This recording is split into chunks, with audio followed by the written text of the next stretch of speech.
Hello students, Dr. Shivani is here. Theories of Intelligence में आज हम स्टडी करेंगे structure of intellect, JP Gilford का 3 डायमेंशनल मॉडल।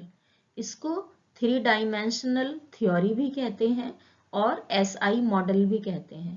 किसी भी कंपटीशन में इसको एसआई मॉडल पूछ लिया जाता है कि एसआई मॉडल किसने दिया है, तो आंसर में आपका आएगा JP Gilford.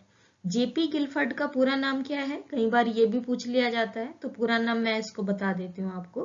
Joy Paul Gilford, JOYPAUL, Joy Paul Gilford. The propounder of this theory is J.P. Guilford. According to him, the analysis of intelligence structure is tridimensional. That is, he has described intelligence structure on the basis of 3 fundamental mental abilities. कौन कौन सी 3 mental abilities पर इन्होंने अपना model दिया है Gilford ने, और कौन कौन सी 3 मेंटल एबिलिटीज बताई हैं? उसमें पहली है ऑपरेशंस, दूसरी है कंटेंट्स और तीसरी है प्रोडक्ट। विषय वस्तु, संक्रिया और उत्पाद इसको कहा जाता है। कंटेंट को विषय वस्तु, प्रोडक्ट को उत्पाद और ऑपरेशन को संक्रिया। प्रथम जो टाइप है इसमें ऑपरेशन, प्रथम जो टाइप है इसने इसको 5 भागों में बांटा है। Due to these 3 fundamental mental abilities, Guilford theory is called 3 dimensional model of intelligence. कौन कौन सी 3 फंडामेंटल एबिलिटीज बताई थी अभी मैंने?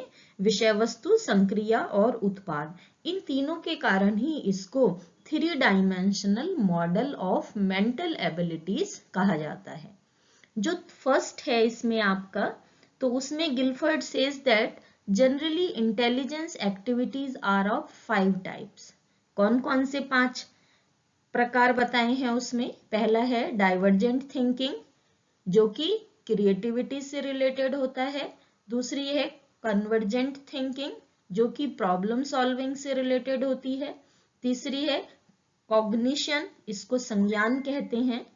एबिलिटी टू अंडरस्टैंड, किसी चीज को कैसे हम समझ रहे हैं, कैसे उसको इंटरप्रेट कर रहे हैं, वो संज्ञान के अंतर्गत आता है। चौथी है memory, ability to encode information. Encode information से अर्थ है कि जो हमने सीखा है उसको जब हमें रिकॉल करना हो तो उसको हम कैसे एनकोड करते हैं। और पांचवी है इवेल्युएशन। यदि इसको हिंदी में मैं आपको समझाऊं तो इसमें है कि प्रथम जो उन्होंने मानसिक कार्य करते समय निहित विषय वस्तु की बात करी है, तो आप इसमें संज्ञान, स्मरण, परंपरागत चिंतन, गैर परंपरागत चिंतन और मूल्यांकन। जो डाइवर्जेंट थिंकिंग है आपकी, वो आती है अपरंपरागत चिंतन, और कन्वर्जेंट थिंकिंग को कहते हैं परंपरागत चिंतन। तो संज्ञान, स्मरण, कन्वर्जेंट थिंकिंग, डाइवर्जेंट थिंकिंग और इवेल्युएशन जो 5 पार्ट हैं, इसमें संज्ञान आपका सीखना और धारण करना है। परंपरागत चिंतन परंपरागत ढंग से विचार करना है, जबकि गैर परंपरागत चिंतन नवीन ढंग से सोचने का ढंग है, जो कि सृजनशीलता को भी इंगित करता है, जैसा कि सामने भी लिखा है क्रिएटिविटी। और मूल्यांकन उपलब्ध सूचनाओं के आधार पर निर्णय लेने व निष्कर्ष पर पहुंचने की क्रिया है। नेक्स्ट इसमें दूसरा था, Guilford has said that the 5 types of intelligence activities take place through the 4 mediums. जो भी पीछे 5 प्रकार की एक्टिविटीज बताई थी, वो हमें 4 तरीके से प्राप्त होती हैं। कौन कौन से हैं उसमें? Figural, symbolic, verbal and behavioural. अब फिगरल को क्या कहते हैं? आकृतिक, और सिंबॉलिक को सांकेतिक, वर्बल को शाब्दिक और बिहेवियरल को व्यवहारिक। अब यदि फिगरल की बात करें तो आकृतिक विषय वस्तु का संबंध आकृतियों व चित्रों से होता है। सांकेतिक विषय वस्तुओं के अंतर्गत संकेत, प्रतीक, चिन्ह, अंक, अक्षर आदि से संबंधित होते हैं। शाब्दिक विषय वस्तु के अंतर्गत भाषा के द्वारा प्रस्तुत विचार होते हैं, जबकि व्यवहारिक विषय वस्तु व्यक्तियों के बाह्य व आंतरिक व्यवहार दोनों से संबंधित होती है। When the 5 types of intelligence activities are expressed through the above 4 mediums, अभी पीछे कंटेंट में 5 टाइप्स इंटेलिजेंस एक्टिविटीज बताई थी, फिर 4 मीडियम्स थे उसके लिए, then the 6 types of results are obtained, 6 प्रकार के रिजल्ट्स ऑब्टेन होते हैं। इनको क्या कहते हैं? Units, classes, relations, systems, transformations और इम्प्लीकेशंस। यदि मैं इनको हिंदी में बताऊं तो 6 प्रकार की ये सूचनाएं हैं, जिनको पहली है सूचना, यूनिट्स ऑफ इंफॉर्मेशन, सूचनाओं की इकाइयां। दूसरी है क्लासेस ऑफ यूनिट्स, इकाइयों के वर्ग, इकाइयों में संबंध, जो भी कंटेंट है क्या संबंध है उसमें एक दूसरे से, और निहितार्थ प्रणाली, सिस्टम ऑफ एप्लीकेशन और ट्रांसफॉर्मेशन, ये सभी उत्पाद के अंतर्गत आती हैं।